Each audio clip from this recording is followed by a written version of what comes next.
बिस्मिल्लाहिर्रहमानिर्रहीम। अस्सलाम वालेकुम नाज़रीन, आप यूट्यूब चैनल देख रहे हैं। मैं इमरान खान हूँ। मैं आपको इससे पहले कि इमरान खान से रिलेटेड और जलसे की मनसूखी से रिलेटेड बहुत अहम खबर बताऊँ, पहले जो है एक बड़ा अफसोसनाक वाक़या पेश आया। 11 पुलिस एहलकार उस वक्त शहीद हो गए जब रहीम यार खान में कच्चे के इलाके में जब ड्यूटी तब्दील हो रही थी। उस वक्त डाकुओं ने, जो कच्चे के डाकू हैं, उन्होंने रॉकेट लॉन्चर्स के साथ हमला किया और 11 पुलिस एहलकारों को मौके पर शहीद कर दिया। बाद में अस्पताल में जाकर एक पुलिस एहलकार मजीद शहीद हो गया। 12 पुलिस एहलकार पंजाब के शहीद हो गए हैं, जबकि 3 जो हैं वो इंतहाई शदीद जख्मी हालत में अस्पताल के अंदर मौजूद हैं और 5 पुलिस एहलकार अभी तक लापता हैं।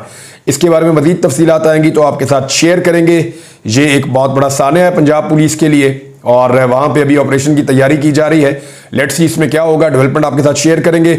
और मेरे ख्याल में पुलिस को उसके असल काम की तरफ लगाया जाए तो ऐसे वाक़यात से बचा जा सकता है। लेकिन ये वक्त है पुलिस के साथ खड़े होने का, ये वक्त है पुलिस का हौसला बढ़ाने का। अल्लाह ताला जो है वो ख़ानदानों को सब्र अता फरमाए जिनके प्यारे जो हैं वो शहीद हुए हैं। तो एक बात तो कंफर्म हो गई कि जलसा इमरान खान साहब ने ही मनसूख करने का कहा है। यानी जो जलसा मनसूख किया गया, ऐसा नहीं है कि जो अंदर लोग गए वो इमरान खान साहब को शायद मिले या नहीं मिले, इस किस्म के लोग शकूक का इजहार कर रहे थे। लेकिन ये बात कंफर्म होगी कि पाकिस्तान तहरीक इंसाफ का जलसा जो मनसूख हुआ है वो इमरान खान साहब के अहकामात की रोशनी में ही हुआ है। उन्होंने ही ये जलसा मनसूख किया है। अब इमरान खान साहब को जो मालूमात दी गई, उन मालूमात की बुनियाद पर इमरान खान साहब को ये बावर करवाया गया या बताया गया कि पाकिस्तान के हालात बहुत ख़राब हैं। इसके अंदर जो ख़त्म नबूवत वाला मामला उठा हुआ था, मुबारक सानी केस की जो नजरसानी अपील लगी हुई थी, बहुत सारे मजहबी सियासी जमातों के लोग वहाँ मौजूद थे और वहाँ कोई भी नतीजा हो सकता था, खुदा न खास्ता सूरत हाल ख़राब हो सकती थी। तो इसमें भी कुछ खदशात थे। फिर पाकिस्तान तहरीक इंसाफ को जिस तरह रोका जा रहा था, गिरफ्तारियाँ हो रही थी, वो भी कुछ खदशात थे। तो जो चीज़ें इमरान खान साहब के सामने रखी गई उनमें खून रेजी का बताया गया कि खुदा न खास्ता खून रेजी हो जाएगी, हालात ख़राब हो जाएंगे और लॉ एंड ऑर्डर की बड़ी सिचुएशन बन जाएगी और कारकुनों को नुकसान भी हो सकता है और ये निज़ाम को भी नुकसान हो सकता है। तो इमरान खान साहब ने मना कर दिया, बादिल न खास्ता, यानी खुशी से नहीं, मजबूरन इमरान खान साहब ने कहा ठीक है जलसा कैंसिल कर देते हैं। लेकिन 3 शराइत इमरान खान साहब ने रखी हैं। वो 3 शराइत क्या हैं जो इमरान खान साहब ने रखी? 2 लोग जो आजम सवाती साहब और बैरिस्टर गौर साहब के बाद आए थे, जो मिले जाके, उनमें एक सेनेटर साहब हैं और एक काजी अनवर साहब हैं। ये 2 लोग जो बाद में जाकर मिले थे, इनको इमरान खान साहब ने 3 बड़ी अहम शराइत पाकिस्तान तहरीक इंसाफ की बताई थी। इमरान खान साहब ने वो कौन सी 3 शराइत बताई ये मैं आपको बताता हूं, लेकिन 2 कहानियां हैं जो अभी तक सामने आई हैं। जलसे की मनसूखी को लेकर इमरान खान साहब ने जलसे की मनसूखी का ऐलान किन हालात में और क्यों किया, इसके बारे में 2 कहानियां हैं और दोनों तरफ के लोग क्लेम कर रहे हैं कि कहानी ये वाली ठीक है। अच्छा, बहुत मुमकिन है कि ये दोनों कहानियां दुरुस्त हो, बहुत मुमकिन है कि दोनों लोग ठीक बात कर रहे हों। इन दोनों को आप जोड़कर देखते हैं तो आपको समझ भी आ जाती है। मैं दोनों चीजें आपके सामने रख देता हूं। एक खबर यह है कि इमरान खान साहब से राब्ता किया गया, रात गए जेल में और उन्हें यह बताया गया कि हालात बहुत खराब हैं, हालात बड़े संगीन हैं, पाकिस्तान तहरीक इंसाफ के लिए रुकावटें भी डाली जा रही हैं, लेकिन कारकुन फिर भी आ रहे हैं। यहां से खैबर पख्तूनख्वा से भी काफिले आ जाएंगे और खत्म नबूवत का एक बड़ा संजीदा मामला बना हुआ है। वहां पे पहले भी सुप्रीम कोर्ट ऑफ पाकिस्तान के बाहर एहतजाज पहुंच गया था। तो ये एक ऐसा सिनेरियो है जिसको रियासत कंट्रोल नहीं कर पाएगी और इसके नतीजे में सारा निज़ाम मुतासर हो जाएगा और खून रेजी भी हो सकती है, हालात ख़राब हो सकते हैं। और ये भी इमरान खान साहब को दिमाग में उनके बात डाली गई कि अगर लड़ाई कहीं और हो गई, डी चौक में या सुप्रीम कोर्ट के बाहर, या वहां पे कोई नुकसान हो गया, तो पाकिस्तान तहरीक इंसाफ के कारकुनों पे इसलिए मलबा गिर सकता है या पाकिस्तान तहरीक इंसाफ पर इसलिए मलबा गिर सकता है कि क्योंकि सेम टाइम में उसी शहर में ये भी एहतजाज करने के लिए निकले हुए, मुजाहरा करने के लिए, जलसा करने के लिए निकले हुए। तो इमरान खान साहब के दिमाग में ये बात डाली गई कि 9 मई की तरह की एक नई चीज बन सकती है और बड़ी तादाद में कारकुनों को इसका नुकसान भी हो सकता है, पार्टी को भी, मुल्क को भी। तो बादिल न खास्ता इमरान खान साहब ने, ये पहली कहानी है जो मैं आपको बता रहा हूं। इमरान खान साहब को कहा गया जी इसको रोकें। अब ये मिन्नत तरले वाला स्टेज है कि सर आप रोक सकते हैं, आप इसको रोक दें, कोई भी नहीं रुक रहा। तो फिर इमरान खान साहब ने पहली स्टोरी के मुताबिक ये कहा कि ठीक है बुलवाओ आजम सवाती को। तो 2-3 ऑप्शन थी, तो उसमें आजम सवाती साहब को इमरान खान साहब ने बुलवाया। तो आजम सवाती साहब सुबह सुबह पहुंचे, लेकिन इमरान खान साहब से रियासत पाकिस्तान ने मुतालबा किया, गवर्नमेंट ने मुतालबा किया, रिक्वेस्ट की उनसे, उन्होंने कहा ठीक है बुलाओ आदम स्वाति साहब को। आदम स्वाति साहब को बुलाया और बुलाकर उन्होंने कहा जी नेक्स्ट डेट के ऊपर जलसा कर दें, जलसा भी मनसूख करना पड़ेगा।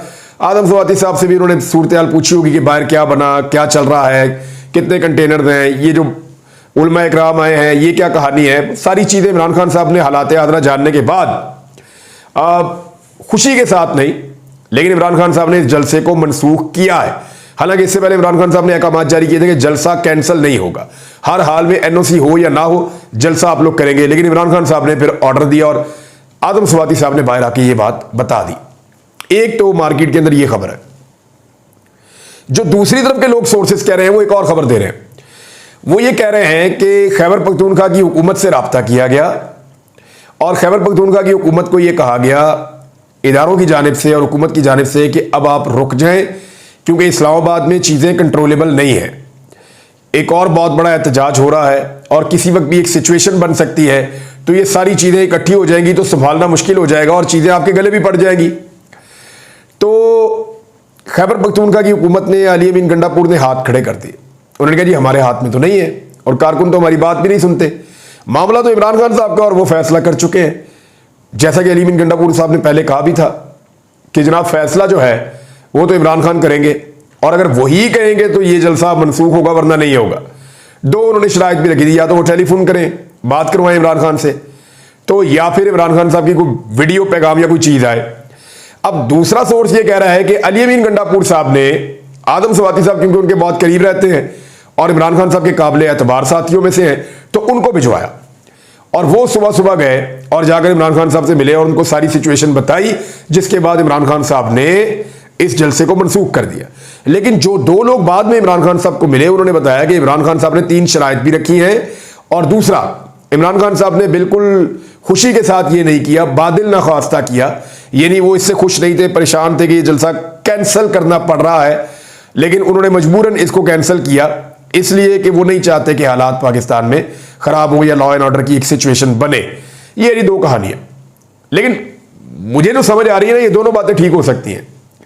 यानी निज़ाम या हुकूमत या इदारे वो इतने ताकतवर हैं कि वो सेम टाइम में उनके इतने इख्तियारात हैं कि इमरान खान साहब की मिन्नत तरला भी कर रहे हों कि खान साहब मेहरबानी करें, कैंसिल कर दें, हालात ख़राब हैं, और खैबर पख्तूनख्वा हुकूमत को भी एंगेज कर रहे हो कि यार रुक जाए आप, मना हो जाए आप। वो कह रही है इमरान खान नहीं मान रहे, अच्छा चले आपकी उनसे बात करवा देते हैं, खान साहब को भी मनाने की कोशिश करते हैं, तो सेम टाइम में दोनों चीज़ें भी हो रही होती, ये भी मुमकिन है।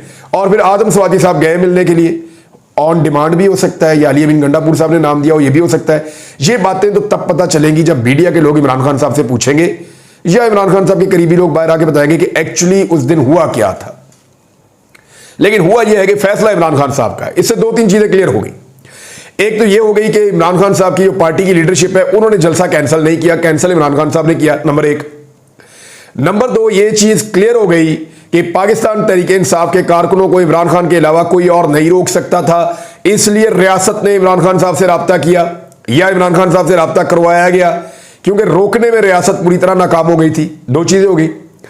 नंबर 3, अभी भी चाबी जो है वो कैदी के हाथ में है। यानी एक बहुत बड़ी पॉलिटिकल पार्टी है, ये बहुत ताकतवर पॉलिटिकल पार्टी है।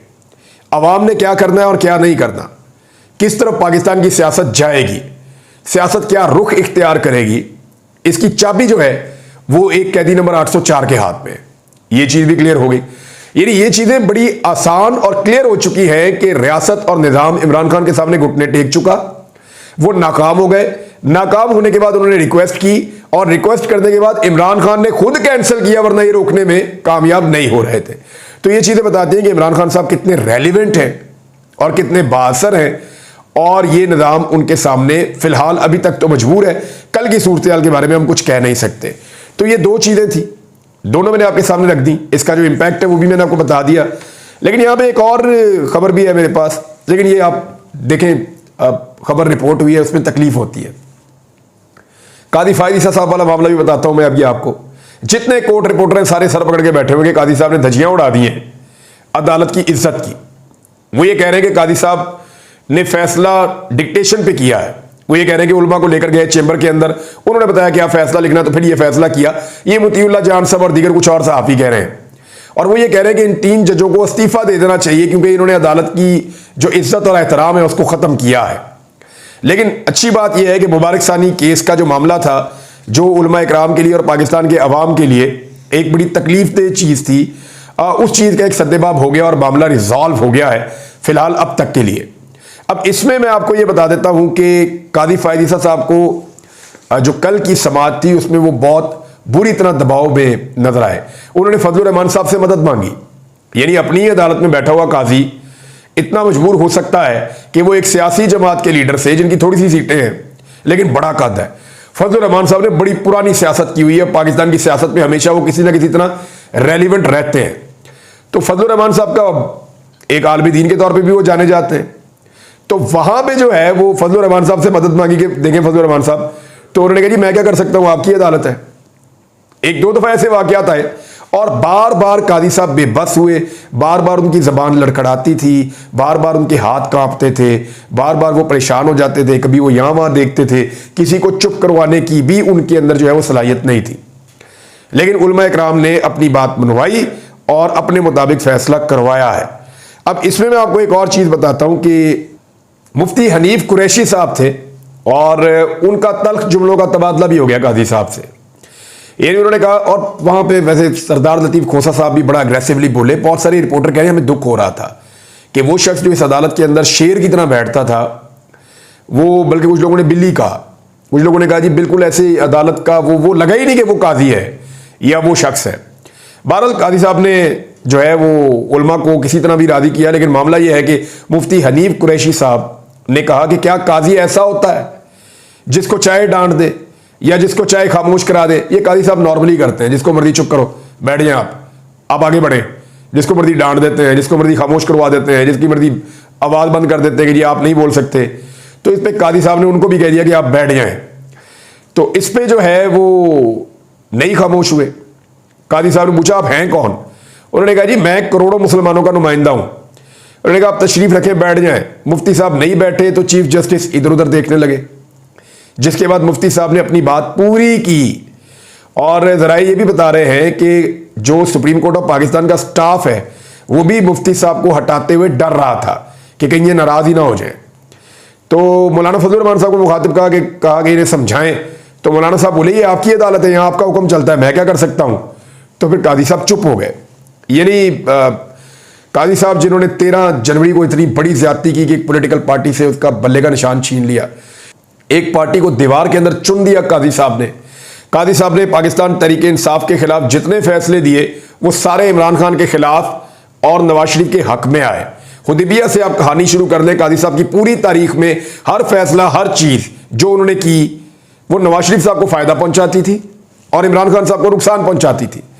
लेकिन वहां बड़े अग्रेसिव रहे हमेशा। लेकिन जैसे ही मामला आया तो यहां पे काजी साहब को लोगों ने एक मुख्तलिफ रूप के अंदर देखा। एक वीडियो नाज़रीन आई और ये बड़ा तकलीफ दे रही थी। एक जर्मन वजीर हैं, वो खातून वजीर हैं, वो आई, उन्होंने वजीर आज़म से मिलना था। तो वहां पे जो प्रोटोकॉल्स हैं वो अमले ने कहा जी अपना बैग आप चेक करवा दें, तो वो वापस मुड़ गई। लेकिन फिर उनकी मिन्नत तरला करके बैग चेक किए बगैर बैग समेत उन्हें वजीर आज़म के पास भेज दिया गया कि शेड्यूल की हुई मीटिंग कहीं कैंसिल ना हो जाए। ये है जी पाकिस्तान की औकात। आप ये सोचिए कि क्या ये जर्मन सफीर या वजीर थी, ये अपने मुल्क में ऐसा कर सकते हैं? जितना मर्जी बड़ा वजीर हो, क्या ये अपने मुल्क में इन प्रोटोकॉल्स को वायलेट कर सकते हैं? हमारा वजीर आजम अमेरिका के एयरपोर्ट पे ऊपर वाले कपड़े उतार रहा था, बेल्टें निकाल कर दे रहा था। हमारे वजीर आजम शाहिद खान अब्बासी साहब के साथ ये हुआ, एयरपोर्ट के ऊपर किसी से मुलाकात भी नहीं करनी थी, किसी सदर के पास भी नहीं जा रहे थे, किसी बड़े आदमी के पास भी नहीं जा रहे थे। अभी तो एयरपोर्ट से सिर्फ अमेरिका में दाखिल हो रहे थे, कपड़े उतार के जामा तलाशी हो रही थी। ये आपके वजीर आजम के साथ वो कर रहे थे। ये औकात है। ये हो क्यों रहा है? देखिए ये इसलिए हो रहा है कि पाकिस्तान के अंदर रूल ऑफ लॉ नहीं है। वो ये समझते हैं कि हम इनसे तो बेहतर ही हैं। अगर इनके लिए कानून नहीं है, कानून की हुक्मरानी इस मुल्क में नहीं है, तो हमारे लिए क्यों है? वो तौहीन समझते हैं तलाशी देना, वो तौहीन समझते हैं कि कोई उनसे कानून के मुताबिक कोई चीज पूछे भी, क्योंकि उनके मुताबिक ये बनाना रिपब्लिक है और यहां पे कानून है कोई नहीं। मिसाल के तौर पे ये एक सीनियर सहाफी है जाहिद हुसैन साहब, इन्हें जनरल बाजवा ने एक बात बताई थी। उन्होंने बताया कि शहबाज शरीफ से मनी लॉन्ड्रिंग केस के बारे में मैंने पूछा था, तो शहबाज शरीफ ने जवाब दिया कि जी बच्चों से गलती हो गई है। यानी अरबों रुपया ड्राइवरों के, चपड़ासियों के अकाउंटों में मिल रहा है, ये बच्चों से गलती हो गई है। अरबों रुपया आप खा गए, कोई हिसाब किताब ही नहीं है, ये बच्चों से गलती हो गई है। नवाज शरीफ साहब के फ्लैट बन गए बाहर जाके, बच्चों से गलती हो गई है। यानी आपके बच्चे गलती भी करते हैं तो अरबों रुपए में करते हैं। और ये पाकिस्तान का नाज़रीन तरीकाकार बन गया है। वो जाहिर जाफर जिसने नूर मुकद्दम को कत्ल किया था, वो ज़हनी मरीज बनने का ड्रामा कर रहा था। उसको अमरीकी सफारत खाने का अमला मिलने के लिए आया अप्रैल में। सजाए मौत हो चुकी है उसको, और सजाए मौत दी भी जाएगी, होनी चाहिए, लेकिन अमरीकी सफारत खाने का अमला उसको मिलने के लिए आया और उसको ज़हनी मरीज करार दिया जा रहा था कि जनाब ये ज़हनी मरीज है। ये भी पूरी कोशिश की गई। अब जो नताशा नामी खातून ने कराची के अंदर किया और जिस तरह एक बाप और बेटी को कुचल दिया अपनी लैंड क्रूजर के नीचे, तो उस वाक़े को भी जो है वो खातून को ज़हनी मरीज करार देने की कोशिश की जा रही है। हालांकि उसके बारे में रिपोर्ट्स पता है क्या है? डॉक्टर चुन्नी लाल हैं जो कराची में, उन्होंने बड़ा क्लियरली ये कह दिया कि ये ज़हनी मरीज़ा नहीं है। उन्होंने एग्जामिन किया, एग्जामिन करके कहा ज़हनी मरीज़ा नहीं है, झूठ बोलते हैं, इसकी ज़हनी हालत ठीक है। और अब उसके ऊपर जो मुकदमा किया गया है, 14 दिन का रिमांड है इस खातून का, जबकि 14 दिन के रिमांड के अलावा इनके ऊपर नॉन बेलेबल जो है एक ऑफेंस, उसका भी इजाफा हो गया है और लाइसेंस भी इनके पास मौजूद नहीं था। यानी मैं हैरान होता हूं कि अमीर आदमी का, एक एलीट क्लास का, एक बड़े आदमी का बच्चा या कोई उनकी फैमिली का कोई बंदा कुछ जुर्म कर दे, कोई गुनाह कर दे, तो वो कहते हैं जी ज़हनी मरीज है। असल में ये वाकई ज़हनी मरीज है। इनके ज़हनों में मर्ज पता है क्या है? कि ये बाकी पाकिस्तानियों को ये कीड़े मकोड़े समझते हैं। ये जो एलीट क्लास है ये अपने आप को समझती है कि यही सुपीरियर है। ना इनके लिए कोई कानून है, ना इनके लिए कोई आईन है, ना इनके लिए इंसाफ है, कोई चीज इनके लिए नहीं है इस मुल्क में, कोई इन्हें पूछ नहीं सकता। बाकी सारे जो है वो कीड़े मकोड़े। ये इस ज़हनी मर्ज में मुब्तला है कि इन्हें लगता है कि ये अपने पैसे के साथ किसी को भी खरीद सकते हैं। यानी इससे पहले हमने केसेस देखे हैं ना, वो शाहरुख जतोई वाला केस हमने देखा, वहां क्या हुआ था, वो उन्होंने पूरी फैमिली को खरीद लिया, बाहर भिजवा दिया। रेमंड डेविस वाला केस हमने देखा था, वो क्या हुआ था, वो बाद में आपस में लड़ रहे थे, वो जो पैसा मिला था दियत का, और वो रेमंड डेविस ने नहीं दिया था, पाकिस्तान के शुगर माफिया ने दिया था। और बहुत सारे ऐसे केसेस हमने अपनी तारीख में देखे। लेकिन पाकिस्तान बनाना रिपब्लिक नहीं बन के रहना चाहिए। इस मुल्क में रूल ऑफ लॉ होगा तो जर्मन सफीर जो है या वजीर जो है वो तलाशी देगी। जब रूल ऑफ लॉ नहीं होगा तो वो तलाशी नहीं देंगे। इमरान खान की 3 शर्तें कौन सी थी, मैंने शुरू में आपको बताया, तो वो मैं आपको बता देता हूं। एक शर्त उनकी ये है कि अब जलसा कैंसिल नहीं होगा। ये जो वजूहात अब बताइए ये अब के लिए है, दोबारा नहीं हो, जलसा कैंसिल नहीं होगा। जो डेट आएगी उस पर जलसा होगा। 8 सितंबर पार्टी कह रही है। दूसरा उन्होंने कहा ये लाहौर का जलसा हर हाल में होगा, कैंसिल नहीं होगा। तीसरा इमरान खान साहब ने कहा कि मखसूस नशिस्तें बिल्कुल नहीं छोड़नी, उन पे किसी किस्म का कोई समझौता हम नहीं करेंगे। ये 3 शराइत है इमरान खान साहब की। अब तक के लिए इतने, अपना ख्याल रखिएगा, अपने चैनल का भी। अल्लाह हाफ़िज़।